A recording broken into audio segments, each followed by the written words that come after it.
Now, Lalah began her tour yesterday in Johannesburg and will continue up until next week in Cape Town. But to expand on this is award-winning artist Langa Mavuso, who is the opening act for the American singer Lalah Hathaway's tour presented by Liberty. Now, last year he opened for legendary R&B group Boyz II Men in his latest single, You Live On. Mavuso draws the memory of a person who is dear to his heart, but he is no longer with him. He joins us now to unpack his latest projects. Langa, very good morning to you. Good morning. What an exciting platform. Thank you. I'm always happy to be back here. It's always nice to have you here. But this time around, the opening act is with Lalah Hathaway. Yes. I understand you two have met and interacted. Yes. How are you feeling? And what sort of excitement can you share with the audience as they look forward to this? I mean, for me, yesterday I walked into soundcheck and she was already on stage singing Angel, which I think many people know. And I kind of let her have her moment with her band, and I went to my room. And she came to my room and she wanted to introduce herself and have a conversation. And she was just so warm and so kind and generous. And just before I went on stage, she actually came backstage with me, waited for me to walk on, wished me all the best. So I've opened for many artists, from Tamia to Kenny Latimore to Boyz II Men. And so I think this experience has been the most personal, the most generous in her spirit. And so I've had such a beautiful, beautiful time. It's the first night, and it was really, really fun. The audience was really alive and really engaging with us, so it was so beautiful. Having opened for so many of the big international artists, how does that resonate with you as a South African artist doing incredible work here at home? How are you taking that in?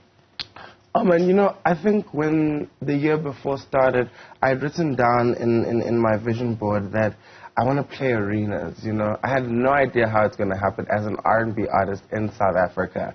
We often see that happen for your hip-hop or your amapiano artists more, and so I had the vision and I had the dream. I didn't know how it was going to come to fruition, but somehow God made it happen for me in that kind of way. And so it was really reaffirming, and it showed me that my dreams were quite valid. And so it's been beautiful because I've taken to those stages as if they were for me and me alone, And so I have fun with it. I take over as much as I can, and then I'm there to also enjoy the artists, because many of them are artists that I've grown up listening to, loved during my time as a musician, as a young musician studying at school at the National School of the Arts or at UCT.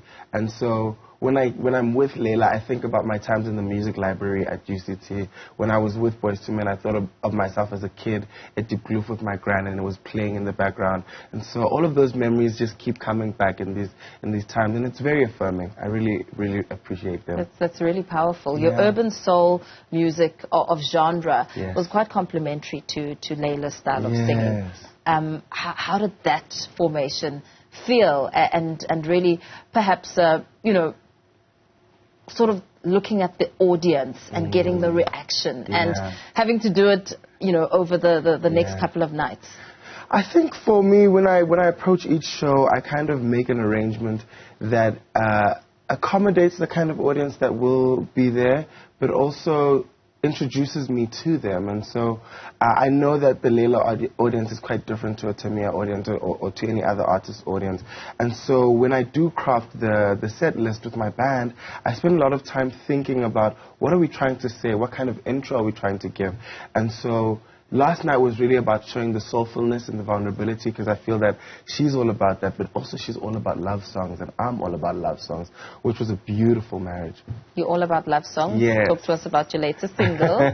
So my last single that I've released is called You Live On. Obviously, my partner, Chef Lindsay, passed last year, and so it was a song to just commemorate him and the love that we shared, and so that's what the song was about. And it's been doing really, really well.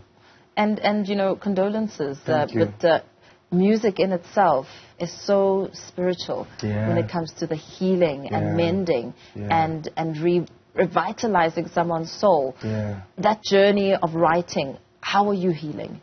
It's so cathartic for me. I think that writing for me is putting a mirror up and really having to face the things that are hard to face. And particularly for You Live On, I had the words, you know, I'd written down all of these words, and I knew what I wanted to say, but the melody wasn't coming, you know. And so I called my friend Manana, who's a brilliant musician as well, and I said, help me write this song. And so I said, here are the words.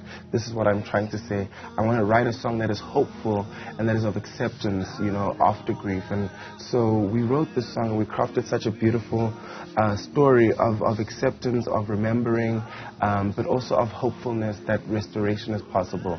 And so it was a beautiful, beautiful experience for me. Healing and painful, but beautiful. Yeah, absolutely. Thank you so much for coming in studio and chatting to us. Musician Langa Mavuso.